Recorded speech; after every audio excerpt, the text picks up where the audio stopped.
Diseño de la investigación exploratoria, investigación cualitativa. Vamos a hablar acerca de los datos primarios, investigaciones cualitativa y cuantitativa.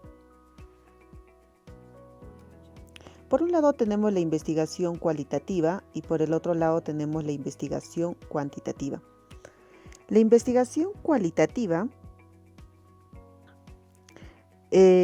proporciona conocimientos y comprensión del entorno del problema, mientras que la investigación cuantitativa, por otro lado, busca cuantificar los datos. Por lo general, la investigación cuantitativa aplica algún tipo de análisis estadístico, mientras que la investigación cualitativa es prácticamente una metodología de investigación exploratoria sin estructura, basada en muestras pequeñas que va a proporcionar conocimientos y comprensión del entorno y del problema. Bueno, cada vez que se trate un nuevo problema de investigación de mercados, la investigación cuantitativa debe estar precedida por la investigación cualitativa adecuada. ¿Ok? Esto es algo muy importante. Cierta quizás investigación cualitativa se realiza quizás previamente para poder explicar quizás los hallazgos obtenidos, ¿no?, de estudios cuantitativos. Pero los hallazgos de investigación cualitativa reciben un mal uso, ¿no?, cuando se les considera, por ejemplo, de manera concluyente, ¿no?, y a veces se utiliza para hacer generalizaciones, ¿no?, a la población de interés. Por ello, entonces, un principio de la investigación de mercados consiste en considerar la investigación cualitativa y la cuantitativa, pero ambas como complementarias, más que en competencia entre sí. Entonces, eso hay que tener en cuenta. En este caso, en la investigación de mercados, la investigación cualitativa y cuantitativa tienen que trabajar como complementarias. Una clasificación de datos de investigación de mercados. Por ejemplo, aquí vemos en el gráfico unos datos acerca de los datos de investigación de mercados, que se dividen en los datos secundarios, por un lado, y en los datos primarios. Dentro de los datos primarios encontramos los datos cualitativos y los datos cuantitativos, que recordemos que tienen que trabajar de manera complementaria. Y luego, dentro de los datos cuantitativos, encontramos los descriptivos y los causales.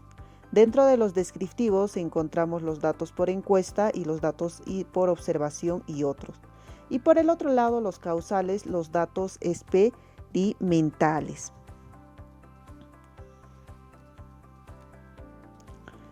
Cabe resaltar también la diferencia entre la investigación cualitativa y la investigación cuantitativa. ¿Ok?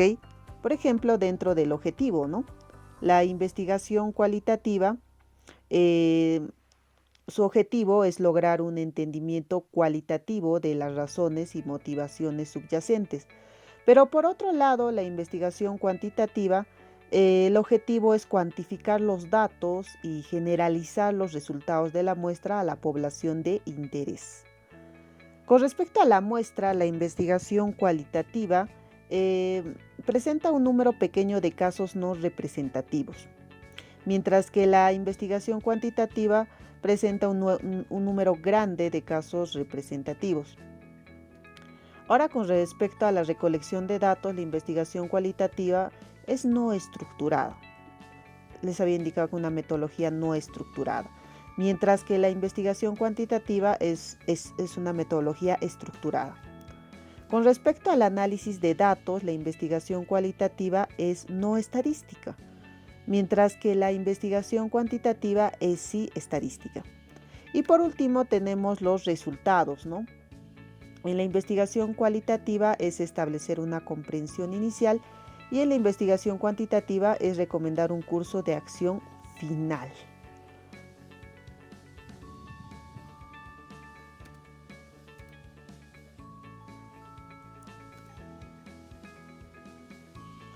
¿Ok?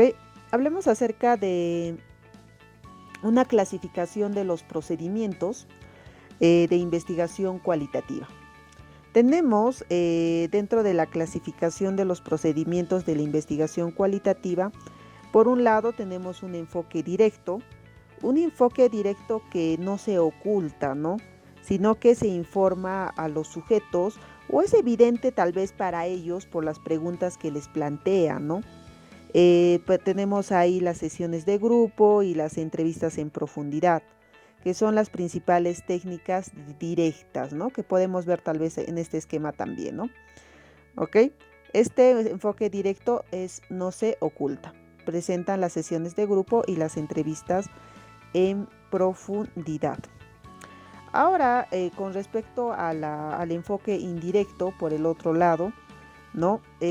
Bueno, en aquí se disfraza el verdadero propósito del proyecto, ¿no? ¿Ok? Entonces podríamos decirlo que se oculta, ¿no?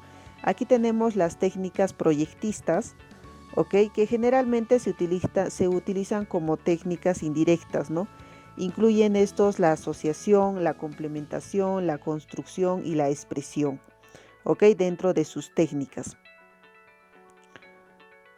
Entonces, a modo de resumen, tenemos el enfoque directo, que es un tipo de investigación cualitativa en la cual los propósitos del proyecto se revelan al individuo o son evidentes, ¿no? O sea, son no ocultos, dado la naturaleza de la entrevista. Y por el otro lado, el enfoque directo es un tipo de investigación cualitativa en el cual que se ocultan los propósitos del proyecto a los sujetos. Hablemos acerca del enfoque directo.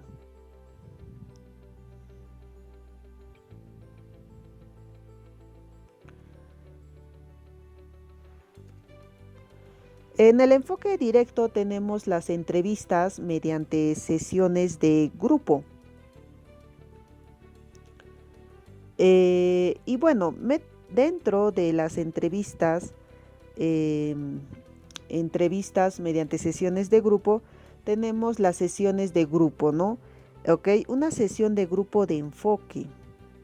Bueno, una sesión de grupo de enfoque en sí consiste en una entrevista de forma no estructurada, donde un moderador capacitado va a realizar a un pequeño grupo de encuestados, ¿no? En este caso, el moderador guía la discusión, ¿no? El principal propósito de las sesiones de grupo va a consistir en obtener información al escuchar a un grupo de personas del mercado meta que se ha planteado, a hablar sobre temas de interés para el investigador, pues, ¿no? Entonces, el valor de la técnica va a residir en los hallazgos inesperados que a menudo se obtienen de una discusión grupal que fluye libremente, ¿no? Entonces, las sesiones de grupo son el procedimiento de investigación cualitativa más importante.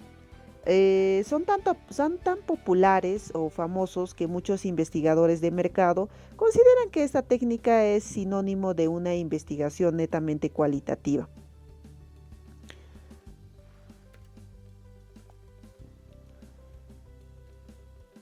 Vamos con sus características.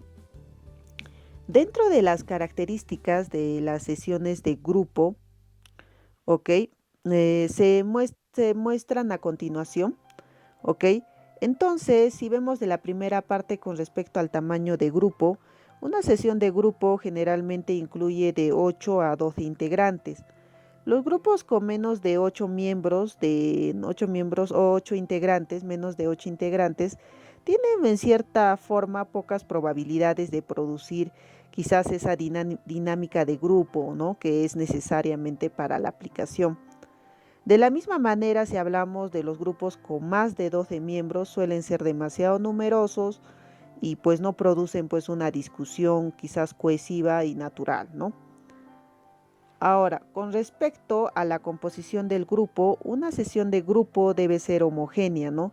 Tanto en sus términos de las características demográficas y socioeconómicas, ¿no? La semejanza entre esos miembros del grupo evita interacciones y conflictos sobre temas quizás colaterales, ¿no? De esta forma, por ejemplo, un grupo de mujeres no debe combinar amas de casas casadas con hijos pequeños con mujeres jóvenes solteras que trabajan. y mujeres tal vez mayores, divorciadas o viudas, ya que sus estilos de vida son bastante diferentes. A eso se refiere, ¿no? Ok, además también hay que tener bastante cuidado con los participantes para asegurar de que estos van a cubrir ciertos criterios, ¿no? Entonces, los participantes tienen que tener una experiencia adecuada con el asunto y el tema a tratar, pues, ¿no? Entonces, en aquí hay que tener cuidado porque no se tiene que incluir a los sujetos que ya hayan participado muchas veces en sesiones de grupo, ya que estos se les van a etiquetar como encuestados profesionales, ¿no? ¿Ok? Y a veces pues su participación va a originar serios problemas al momento de hacer la validación. Ahora si hablamos acerca del entorno físico de la sesión de grupo también es importante, ¿no? Ok, esa atmósfera relajada e informal va a fomentar los comentarios espontáneos del grupo, ¿no? Ok, además también se tiene que ofrecer también algunos break o café o agua antes y durante la sesión, ¿eh? Ahora, hablemos acerca de la duración. Una sesión puede durar de 1 a 3 horas. La duración más común es de 1 hora y media a 2 horas.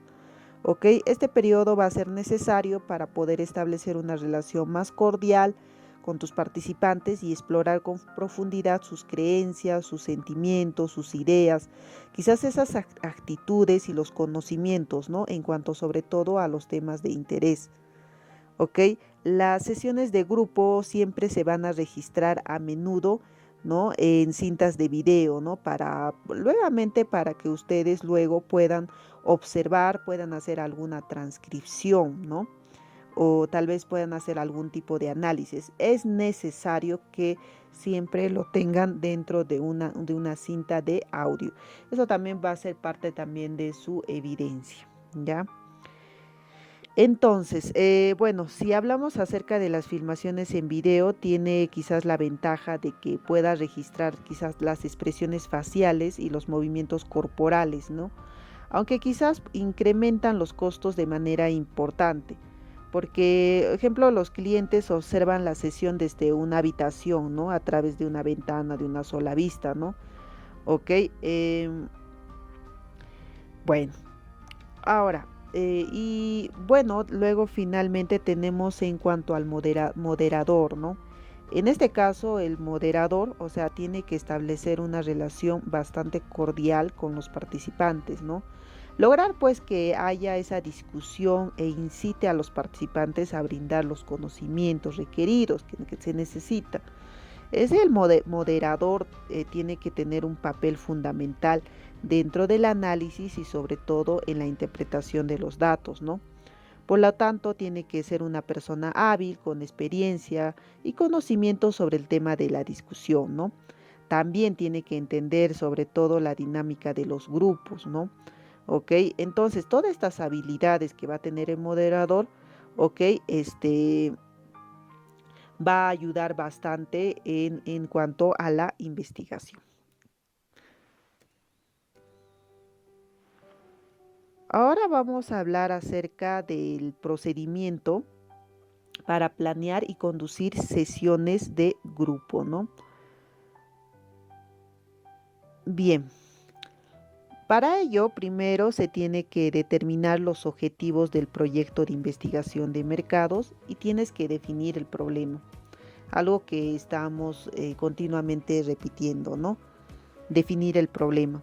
Luego se tiene que especificar los objetivos de la investigación cualitativa. Seguidamente se tiene que establecer los objetivos y las preguntas que van a responder las sesiones de grupo. Luego de tú generar todo ello, vas a redactar un cuestionario de selección. Luego vas a establecer el perfil de un moderador. Luego vas a llevar a cabo las sesiones de grupo, la aplicación. Luego vas a revisar las cintas y analizar los datos. Y finalmente vas a resumir los resultados y planear la investigación o la acción de seguimiento que vas a realizar.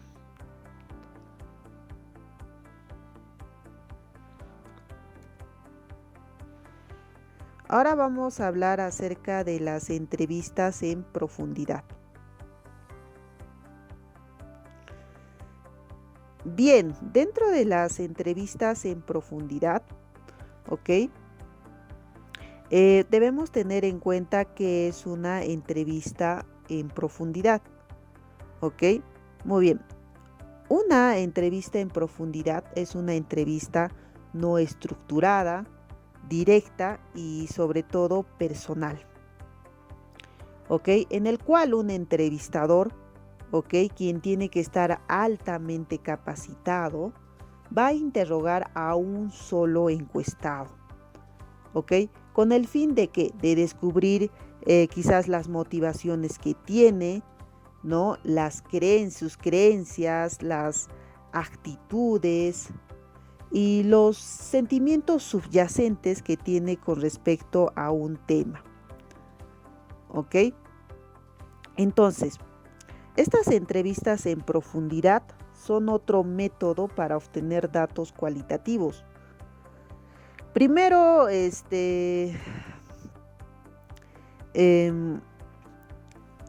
vamos a ver todo lo que son las entrevistas en profundidad y luego vamos a ver acerca de las técnicas que se tiene que aplicar.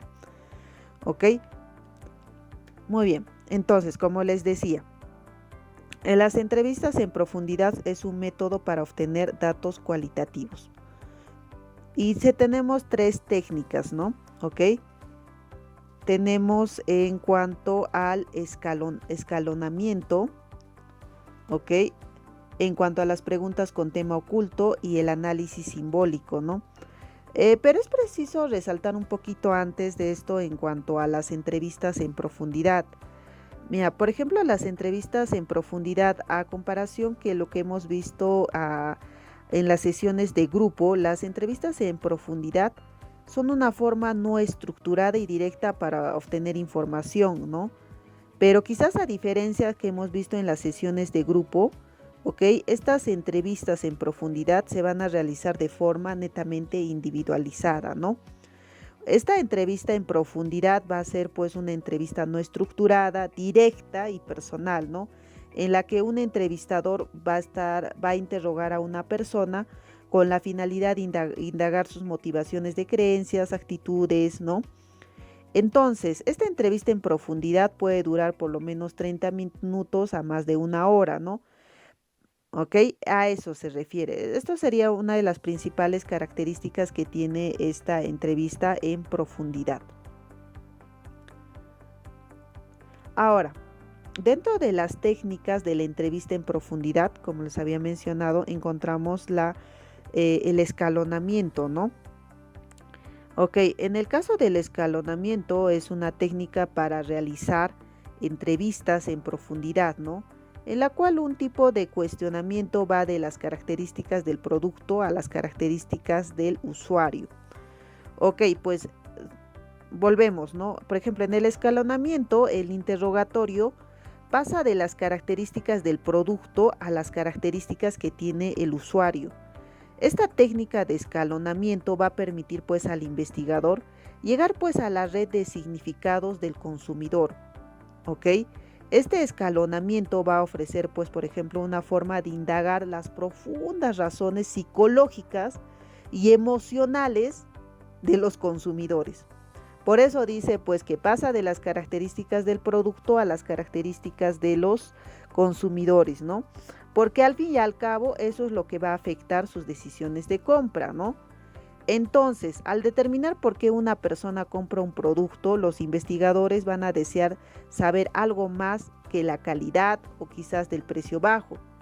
Entonces, para examinar esos profundas motivaciones se debe utilizar una técnica de escalonamiento. A eso se refiere, ¿no? Entonces, el uso del escalonamiento requiere que los entrevistadores estén capacitados en técnicas específicas de indagación, ¿no? Para que puedan desarrollar, por ejemplo, un mapa mental con significado del punto de vista que tiene el consumidor acerca de un producto meta. Entonces, el objetivo último va a consistir pues en combinar los mapas mentales de los consumidores que sean similares, ¿no? Los cuales va a poder conducir a ciertas razones por lo que la gente compra productos específicos, ¿no? Entonces, esta indagación se va a realizar para ir más allá de las respuestas iniciales que quizás los participantes van a dar a una pregunta, ¿no?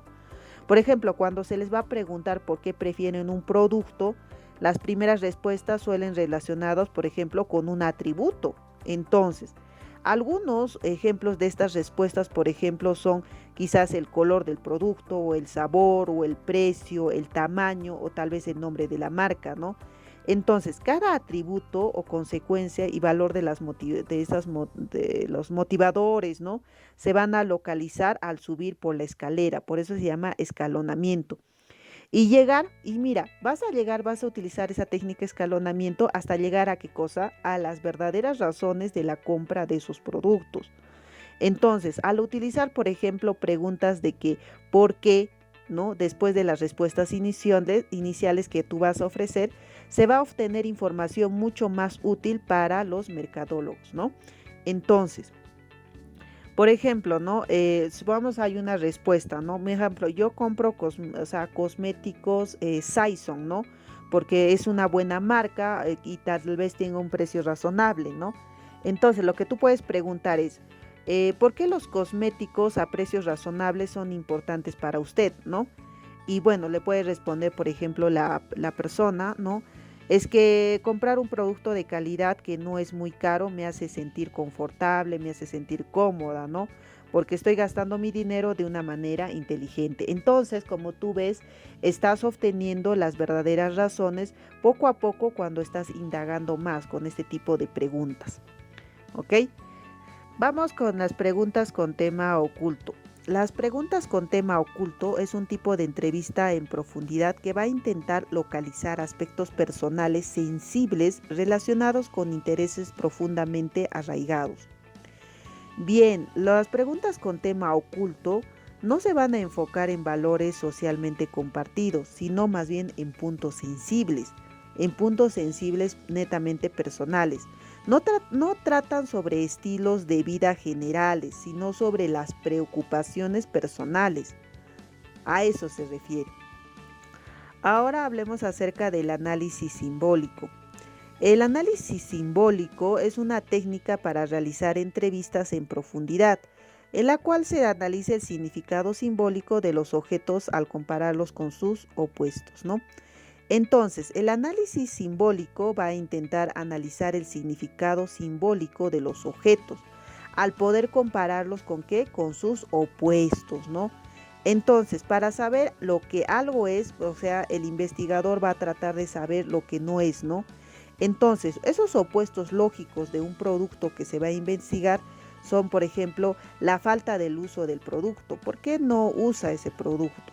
O los atributos de un no producto imaginario y los tipos de productos opuestos. ¿Ok? A eso se refiere el análisis simbólico.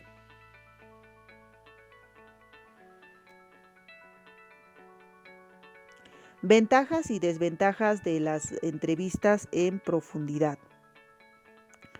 Bueno, las entrevistas en profundidad se pueden descubrir conocimientos más escondidos que las sesiones de grupo, pues, ¿no? Pues, o sea, puedes hacer un tratamiento más profundo, ¿ok? Además, por ejemplo, estas entrevistas en profundidad atribuyen, por ejemplo, las respuestas directamente al participante, a diferencias, por ejemplo, de las sesiones de grupo donde tú tienes que organizar. ¿Ok? A veces en las sesiones de grupo resulta difícil determinar cuál de las personas dio una respuesta específica, mientras que estas entrevistas en profundidad van a producir un intercambio libre de información, ¿no? Debido pues que no va a existir esa presión social, ¿no? Para coincidir con la respuesta grupal, eso, ¿no? Eso hay que tener en cuenta. Entonces, estas entrevistas en profundidad tienen mucho de las desventajas de las sesiones de grupo y a medida, pues, sobre todo en mayor grado, pues, ¿no? Los entrevistadores, por ejemplo, hábiles, capaces de realizar buenas entrevistas en profundidad, son costosos y difíciles de encontrar, ¿ok? Porque en sí hacer una entrevista en profundidad lo que va a necesitar que un entrevistador tenga esas habilidades para poder captar toda la información necesaria que se necesita del entrevistado, ¿no? Entonces, la falta de estructura hace que los resultados sean susceptibles a la influencia del entrevistador, ¿no? En tanto quizás a la calidad y el detalle de los resultados, ¿no? Depende mucho de las habilidades que tenga este entrevistador. Entonces, los datos obtenidos a veces son difíciles de analizar y de interpretar y generalmente se requieren de los servicios de quién, se requieren los servicios de un psicólogo capacitado, ¿no? Ahora, pues entonces si hablamos acerca de la duración de la entrevista, ¿no? Junto, por ejemplo, con los costos elevados, va a implicar pues que este número de entrevistas en profundidad de un proyecto será pues bajo, ¿no? ¿Ok? Bueno, aquí pueden ver diferentes características, ¿ok? Características y diferencias entre las sesiones de grupo y las entrevistas en profundidad, ¿no? Recordemos que el signo positivo va a indicar una ventaja relativa sobre el procedimiento y un signo negativo va a indicar una desventaja relativa, ¿no? Con respecto, por ejemplo, en cuanto a la sinergia y dinámica del grupo, hay una ventaja relativa en cuanto a las sesiones de grupo, ¿no? A comparación de la presión de los otros miembros, ¿no? O sea, la influencia del grupo va a tener más una ventaja relativa a las entrevistas en profundidad. Ahora, en cuanto a la participación del cliente, tiene mayor ventaja relativa a las sesiones de grupo. ¿Ok? Y en cuanto a la generación de ideas innovadoras también, ¿no? Las sesiones de grupo. En cuanto al sondeo profundo de los individuos, las entrevistas en profundidad va a tener una mayor ventaja. En cuanto al descubrimiento de motivos ocultos, también las entrevistas en profundidad tienen una mayor ventaja, ¿no? Asimismo, también en cuanto a la discusión de temas delicados, la entrevista en profundidad es muy buena. Igualmente que la entrevista a individuos que son competidores, las entrevistas en profundidad son muy buenas. Luego tenemos la entrevista a individuos que son profesionales, las entrevistas en profundidad tienen una mayor ventaja, ¿no? Luego tenemos la programación de los participantes, en este caso las entrevistas en profundidad se lleva una gran ventaja relativa, ¿no? Luego tenemos la cantidad de información. La cantidad de información podemos obtener o se puede obtener mejor dentro de unas sesiones de grupo, ¿no? Así, en las sesiones de grupo también hay un sesgo en la moderación y en la interpretación. Y también en el costo por participante hay una ventaja más relativa en las sesiones de grupo que en comparación de las entrevistas en profundidad.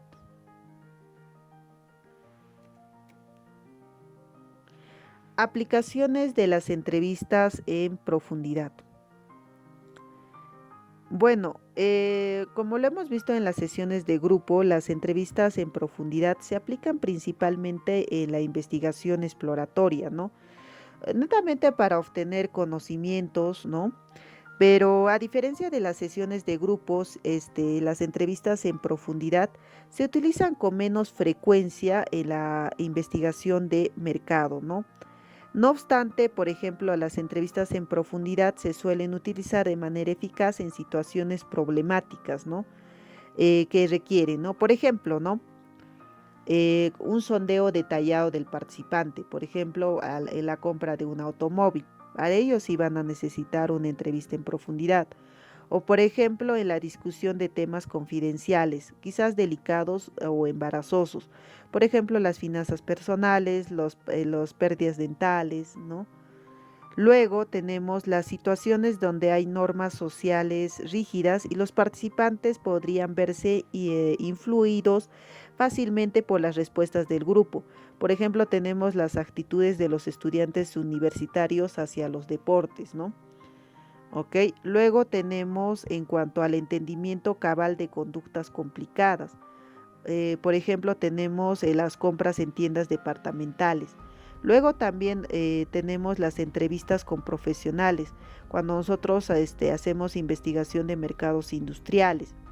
Luego tenemos las entrevistas con competidores, quienes no son proclives a revelar cierta información en un ambiente grupal. Por ejemplo, la percepción que tienen los agentes de viajes sobre los programas de viaje en paquetes de las aerolíneas, ¿no?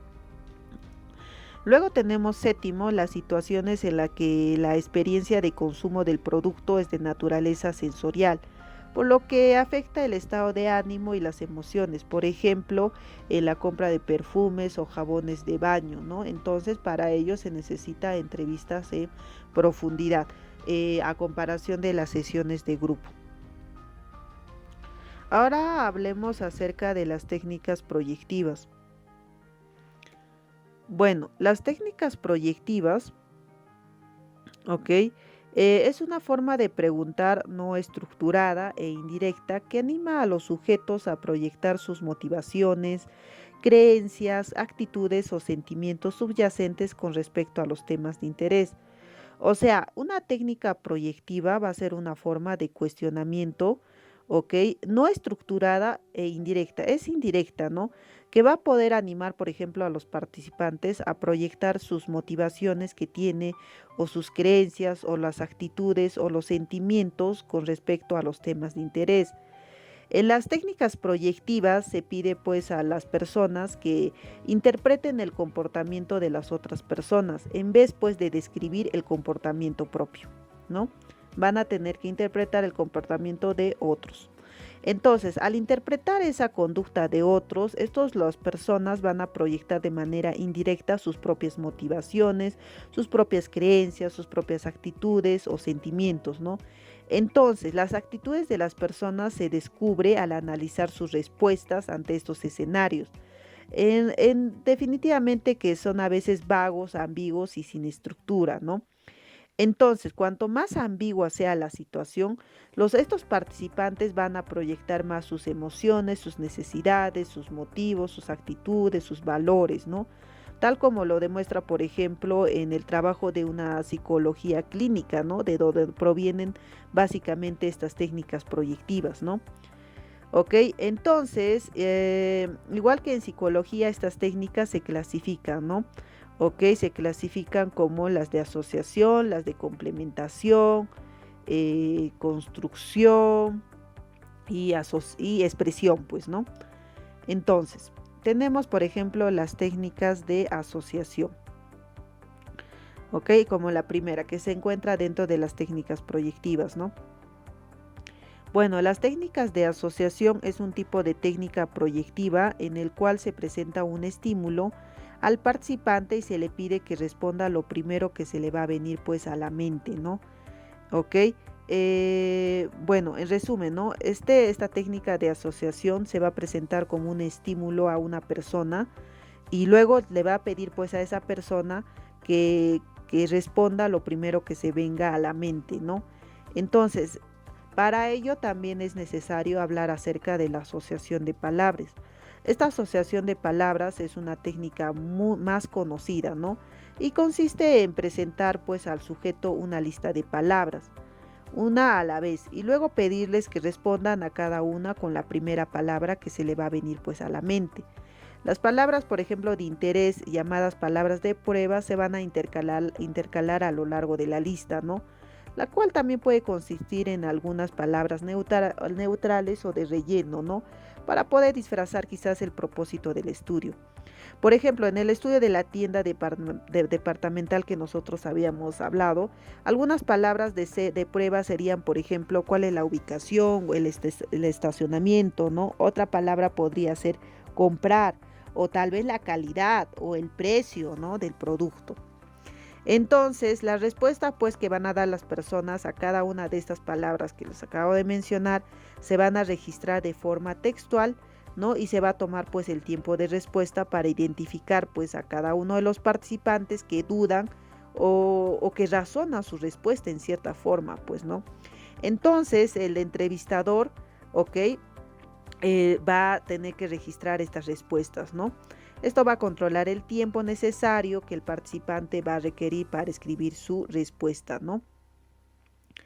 Ok, pero bueno, em, definitivamente esta técnica es bastante buena porque va a poder captar pues aquellos sentimientos subyacentes, ¿no? O información subyacente que tiene pues los participantes, ¿no? ¿ok? Y así va a poder recolectar más información más importante. ¿Ok? Pasemos a las ventajas y las desventajas de las técnicas proyectivas, ¿no?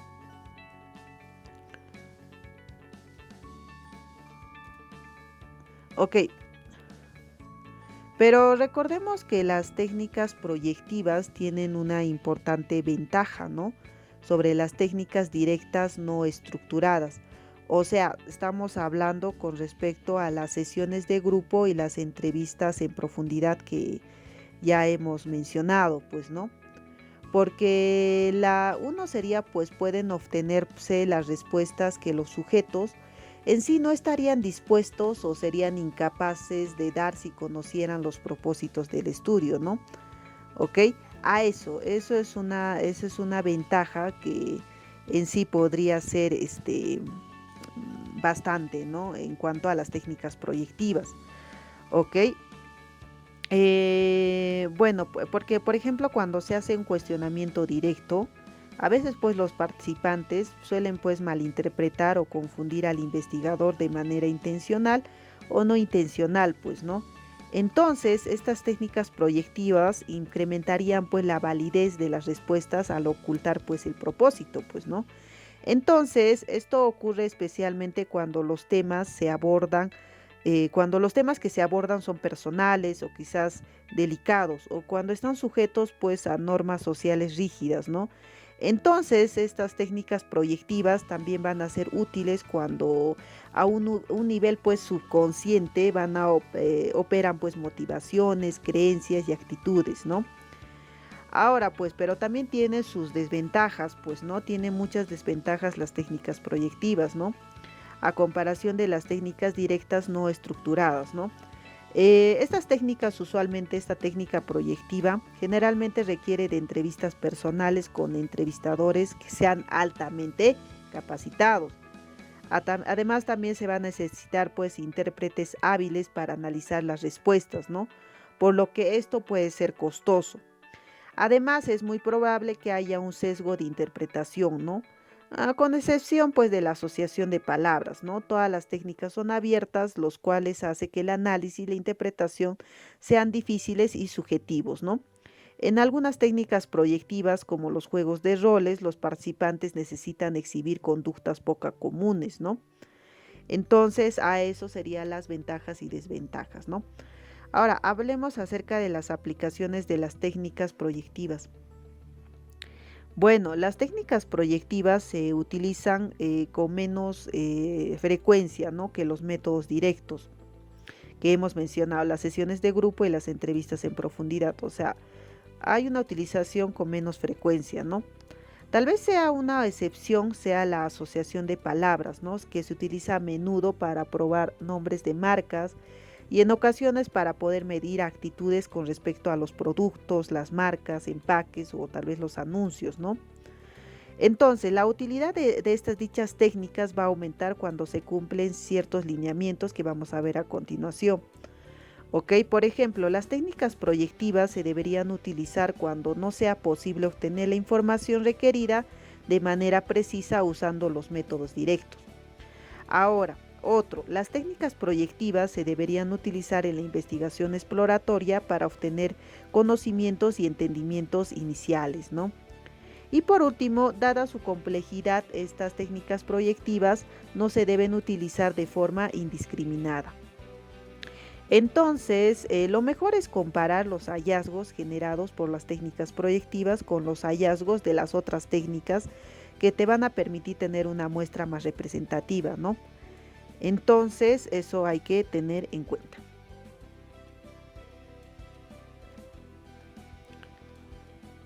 Ahora hablemos acerca de las comparaciones, ¿no? Entre sesiones de grupo, las entrevistas en profundidad y las técnicas proyectivas, ¿no? Tenemos diferentes criterios, como pueden ver aquí, ¿ok? Para las diferentes técnicas, ¿no?